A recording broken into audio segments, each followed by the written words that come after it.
is Heather Reeves, and this is my informative speech. This is my audience. Here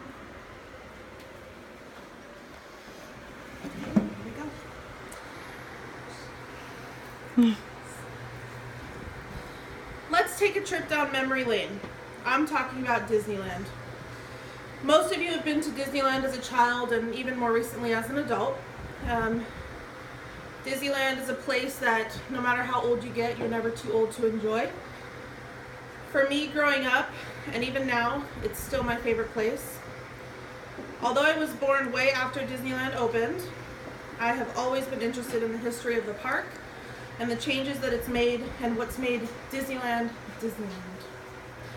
Being born in Las Vegas, Disneyland was always one of the closest theme parks for us to travel to for family fun trips. However, as many times as I've gone to the park, there's always something new and exciting. So, let's get into some of the changes in history about the magical world of Disney. Disneyland first opened on July 17th of 1955. The idea to build Disneyland was put into motion after land was purchased in Anaheim, California. It wanted to be central. That area was approximately 25 miles southeast of Los Angeles. As mentioned in the A&E Network's contribution to History.com, Disneyland was the brainstorm of Walt Disney after the public success of Snow White and the Seven Dwarfs, Pinocchio, Fantasia, Dumbo, and Bambi in the years of 1938 to 1942. Walt wanted to build a community that was both entertaining and educational for children as well as their parents. At first, preparations were made to accommodate a small number of people for the soft opening. However, everyone was so excited to go, the tickets were illegally duplicated, and there weren't enough accommodations to meet everybody. People ran out of food, there were no drinks, and everybody left everybody with a bad taste in their mouth, saying, what was the hype really about? Sorry. Disney himself was determined to rebuild his dream and became better prepared for the park's grand opening to the public. Now that the park was open to the public, how were the guests going to gain admission to the gates? So a lot of people don't know this, which I didn't as well, is that when you first came into the park in 1955, you were given a map, just like now. This is the map from 1955. Now you can see it's pretty small and not very detailed compared to today's. And you were also given a ticket book. In the ticket book were tickets A, B, and C. Each of the tickets looks like this, and each of the tickets have a specific ride that you can ride on.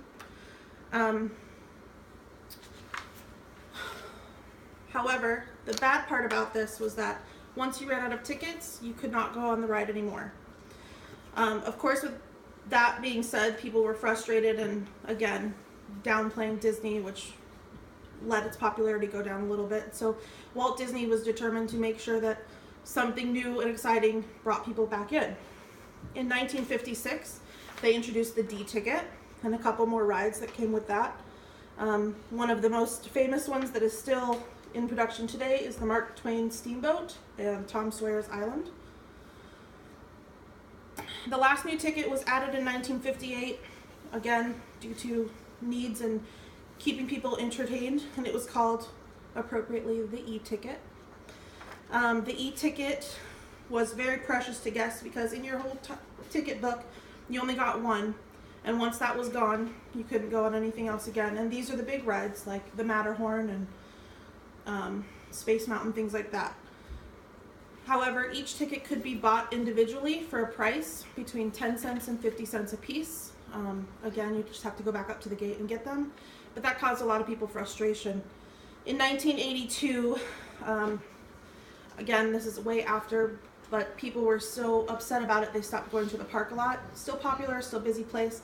However, in 1982, they introduced the one-day park passport. It was $12, and you could go on any rides that you wanted to as many times as you want. With that being said, the guests were in the park, but now what were they going to do and where were they going to go? So as the time passed, the rides began to become outdated and less desired by guests. In order to keep up with the trends, Walt Disney and his team started to develop new rides, some of which are still up and coming and your favorites as well. In 1963, 3 years before his passing, Walt Disney created the idea for the Haunted Mansion and It's a Small World. 1973 was when the Pirates of the Caribbean came, and it quickly became Disneyland's most popular attraction, also bringing the longest wait times.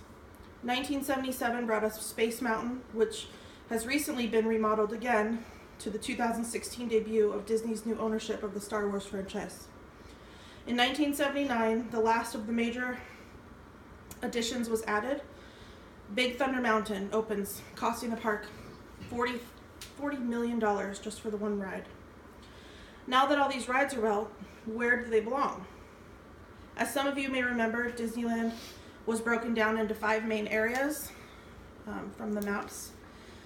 You had Main Street, Frontierland, Fantasyland, and Tomorrowland. It has been expanded to 7 lands. They've added Critter Town and Critter Country and Mickey's Toontown. If you enter the park and travel clockwise direction, you can get to all of the locations. Here is a recent map. This is 2016 Disneyland map. You can see how much they've changed. If you enter the park, the first place you're going to get to is Adventureland. In Adventureland is where you're going to find the first place you're going to get to is New Orleans Square, which is where Pirates of the Caribbean is, and the Haunted Mansion. If you keep going, you're going to go into Critter Country, which introduces guests to the many adventures of Winnie the Pooh, and who could ever forget Splash Mountain. Head west, and you're going to end up in Frontierland, which is right there. In Frontierland is where you're going to find the Mark Twain Riverboat, Big Thunder Mountain, and Tom Sawyer Island.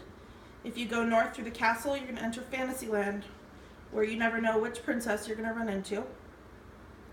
Further north is Mickey's Toontown. This is a good place for toddlers and people who just can't quite ride the rides. It's a calm place to go play on Donald's boat or mess around in Goofy's Funhouse. Finish up the circle with Tomorrowland. You're going to enjoy Space Mountain, the Disney Monorail, and other futuristic attractions like Star Tours and Buzz Lightyear Auto Blasters. Overall, I think it's safe to say that Disneyland is more than a place to go. It's an experience. The memories made inside the park and traveling to the park are ones that will change your lives forever. Since its grand opening in 1955, there have been many changes to the park that have only made the public's love for Disney grow. With the opening of Disney's theme parks all over the world, Walt Disney's dream of bringing the world together really did come true. And every time you pass by that iconic statue in the middle of the park, remember the famous Walt Disney quote: "If you can dream it, you can do it. Always remember that all of this started with a dream and a mouse." Thank you. That's the conclusion. And this is my audience.